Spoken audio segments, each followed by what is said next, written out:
Hi అండి. ఈరోజు వీడియోలో కారం బొరుగులు ఎలా చేయాలో చూద్దాం. ఇవి చాలా టేస్టీగా ఉంటాయి, పిల్లలకు కూడా నచ్చుతాయి, హెల్దీ కూడా. ఈవినింగ్ స్నాక్గా కూడా యూజ్ అవుతుంది. తప్పకుండా ట్రై చేయండి. స్టవ్ వెలిగించి కళాయి పెట్టుకుని కళాయి వేడెక్కినాక సిమ్లో పెట్టండి. 2 మీడియం సైజ్ బౌల్ మరమరాలు తీసుకుని ఇందులో వేసుకుని సిమ్లో పెట్టుకుని వేయించుకోండి. ఒకవేళ మెత్తగా ఉంటే ఇలా వేయించడం వల్ల క్రిస్పీగా అవుతాయి.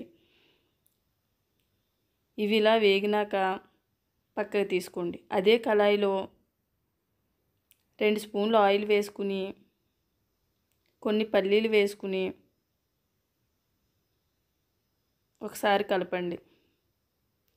ఇవి సగం వరకు వేగినాక ఒక 6 ఎల్లుల్లిపాయ రేకులు పొట్టి తీసి దంచినవి వేసుకుని 2 ఎండుమిర్చి చిన్న చిన్న ముక్కలుగా కట్ చేసి వేసుకుని కొద్దిగా కరివేపాకు వేసుకుని ఒకసారి కలుపుకుని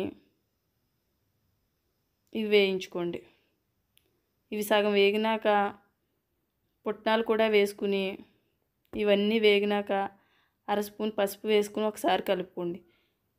ముందుగా వేయించిన మరమరాలను ఇందులో వేసుకుని సరిపడా సాల్టు, 1 స్పూను కారం వేసుకుని ఇవన్నీ కలిసేలా సిమ్లో పెట్టుకుని వేయించుకోండి.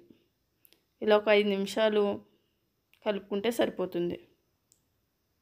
అంతేనండి, మరమరా స్నాక్ రెడీ అయింది. ఈ వీడియో మీకు నచ్చినట్లయితే లైక్, షేర్, సబ్స్క్రైబ్ చేసుకోండి. సబ్స్క్రైబ్ తప్పకుండా చేయండి. Thank you for watching. Bye bye.